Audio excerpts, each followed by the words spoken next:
こんにちは。北海道小樽でガラスを作っています木村ゆきえと申します。今日は制作の格好で吹き竿も持ってきました。こんなとこで喋ることなんてもちろんありませんので、これ持ってたらなんとか正気を保てるかなと思って持ってきたんですけど今日はどうなるか分かりませんが、よろしくお願いします。私がやっているのは中吹きガラスと申します。およそ1200度でガラスを溶かしていて、そして24時間そのガラスを溶かし続けています。この竿の先にそのガラスを巻いてきて、紙輪と呼ばれる新聞紙を畳んで水で濡らしたものを手のひらの上に乗せて、それで形を成形していきます。よく熱くないですかと聞かれるんですが、手のひらは熱くないです。ただこの1200度のガラスなんで、紙輪の水分が一気に沸騰して手に垂れてきた時は紙輪を投げ出してしまうぐらいめちゃくちゃ熱いです。それ以外は手で触れないので、金属のジャックと呼ばれる道具やピンセットの大きなピンサーと呼ばれる道具で指先の代わりにつまんだり引っ張ったり、ねじったり、そんな感じで作っています。制作の時はディスコミュージックなんかをかけてノリノリで作ってます。服装もだいたいこんな感じで、ちょっと今日は英法のやつ着てきましたけど楽しく作っています。そしてどんなものを作っているかと言いますと、例えば小樽の海をイメージしたペンダントとか、ハートを閉じ込めたペンダントとか、あとはハートをモチーフにした飾り瓶とか、あとはカラフルな透明色をたくさん使ったお皿とかグラスとか牡蠣とかアロマポットとか、あとはオブジェなんかも作ったりとか、トロフィーなんかも制作依頼を受けて作ったりしています。ガラスはただの何でもない塊だけでもすごく綺麗ですので、いつもそれには負けたくないと思っています。私が手を加えることによってもっと綺麗に、もっと魅力的になれば、そう思いながら作っています。私は大阪出身で、高校時代まで大阪で過ごしました。ガラスを始めるようになったきっかけは、高校時代の恩師が吹きガラス工場に連れて行ってくれたことでした。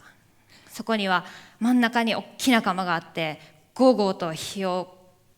と火が燃えていて、その真っ赤な火を前に真剣に立ち向かう職人さんを見て、率直にうわすごい、めっちゃかっこいいと思ったのが最初の印象でした。そこで初めて溶けたガラスを触らせてもらったんですけど、もうトロトロで熱すぎて何ももちろんできませんでした。でもその時に見た溶けたガラスはオレンジ色に静かに発光していて、それがものすごく綺麗で、そんな魅力みたいなものが忘れられなくて、一人で職人の世界に飛び込んでみることにしました。周りからは、あんたそんな続かへんからやめとき、そんな寒いとこ行ってあんた寒がりにどないすんのと言われたんですけど、18歳の希望に燃えた私を誰も止められず、一人で小樽にやってきました。ちょっと話は変わるんですけど、小学校の時から空手を始めまして、中学の時には全国で2位になりました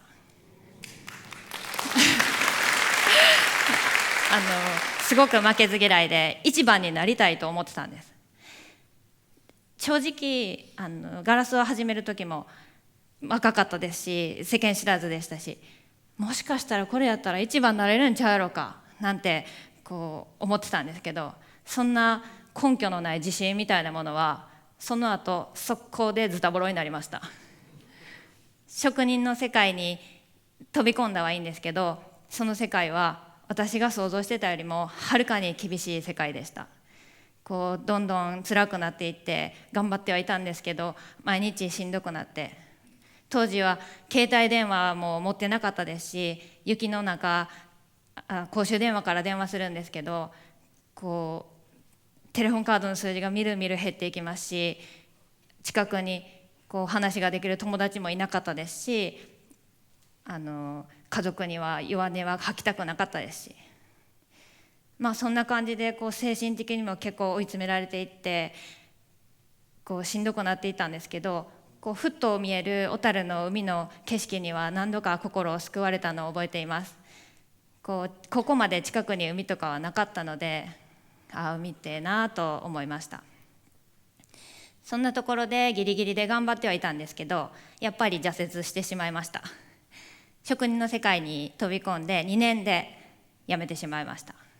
でもその時、ここは辞めてもガラスは絶対に辞めないぞと、それだけは心に誓っていました。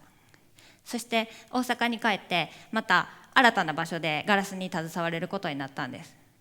職人の世界は見て覚えろっていうものだったんですけど、正直、見てはいたんですけど自分のことで精一杯でもガラスを窯から巻いては持っていく、ガラスを巻いては持っていくっていうのを毎日繰り返していたので、その部分だけは次に働いた先の大阪の先輩も認めてくれたんです。先輩にお前ガラス巻いてくるのだけは天下一品やなと、こんなトロトロのガラスなかなか扱えれるやつはおれへんぞと、せやのに2年もやっててなんでコップの1個も作られへんねんと言われました。そうか、私はコップの1個も作れないんだと改めて気づかされました。そしてその先輩が自分でガラスを巻いてきて自らコップを作ってくれるのを言葉で全部説明してくれたんです。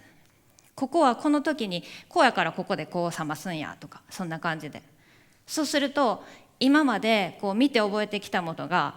頭の中にパズルのピースみたいにあったんですけど、それが言葉で教えてもらったことによって一気にババババッと組み上がっていきました。そしてスッと一気に理解できるようになったんです。その後からはコップがスラッと作れるようになったんです。これは自分でもとても気持ちのいい体験でした。そしてそれからはこれやったら何でも作れるんちゃうかなと思いまして、いろんなものに挑戦していくようになりました。そしてその時に初めてガラスが楽しいと思えるようになったんです。それまで私にとってガラスは辛いものでしかなかったので。そして、場所を横浜の方にも移しまして、経験を重ねていきまして、30歳の時に夫の故郷でもある小樽に戻ってきて、自分の工房を作るために戻ってくることになりました。場所も決まって、アメリカから溶回路も輸入して、ギャラリーオープンやと気合い入れてたんですけど、溶回路は稼働から5日目でいきなり壊れました。ってなって、もうどうしようとなって、新聞にもオープンの日を載せてもらってましたし、どうしようとなって、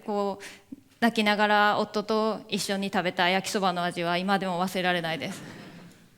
でもそんなことはあったんですけど、なんとかオープンすることができました。家族とか知人とか友人の支えがありまして、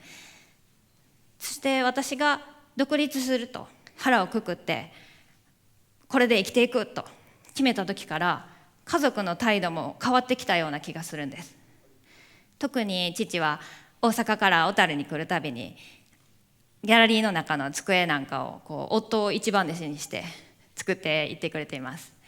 そしてギャラリーの棚も2人で仲良く作ってくれたりして、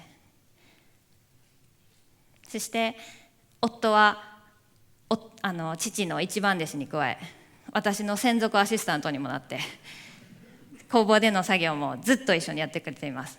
夫はそれまでガラスはやったことはなかったんですよね。そして、大阪の母や妹、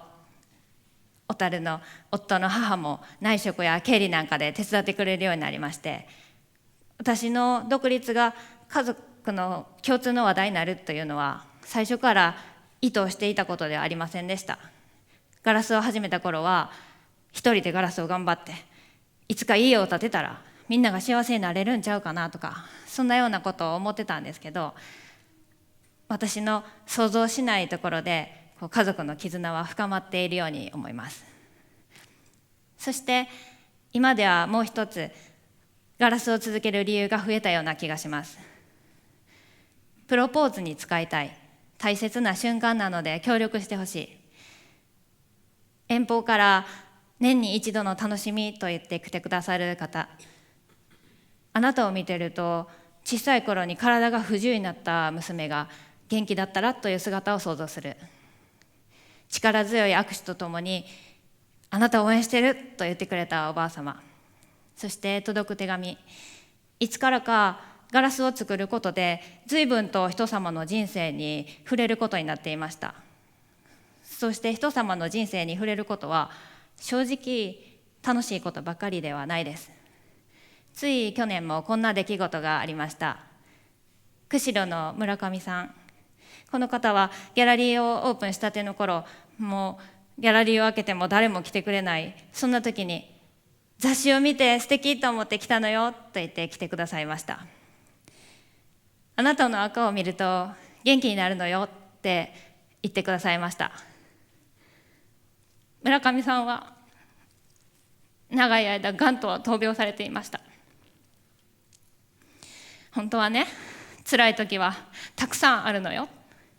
でもあなたのアクセサリーをつけて病院に行くとお出かけみたいでウキウキできるからって言ってくださいました。毎年北海道が桜で満開になる一番季節のいい時に旦那様と共にギャラリーに訪れてくださいました。去年の春いらっしゃらないのでどうしたのかなと思って電話してみると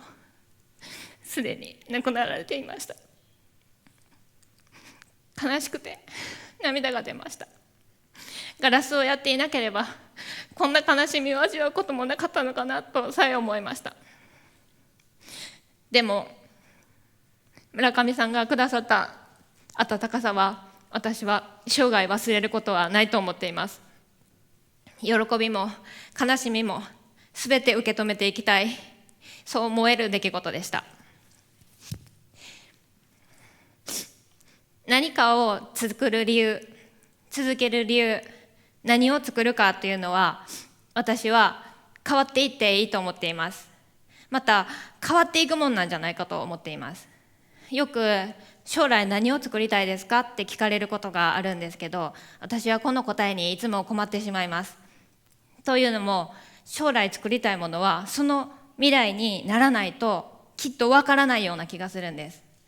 今作っているものや取り組んでいるものの積み重ねがきっと未来の自分を変えていくと思っています。そんな未来が楽しみになるような挑戦をしていきたいと思っています。ガラスを始めた頃は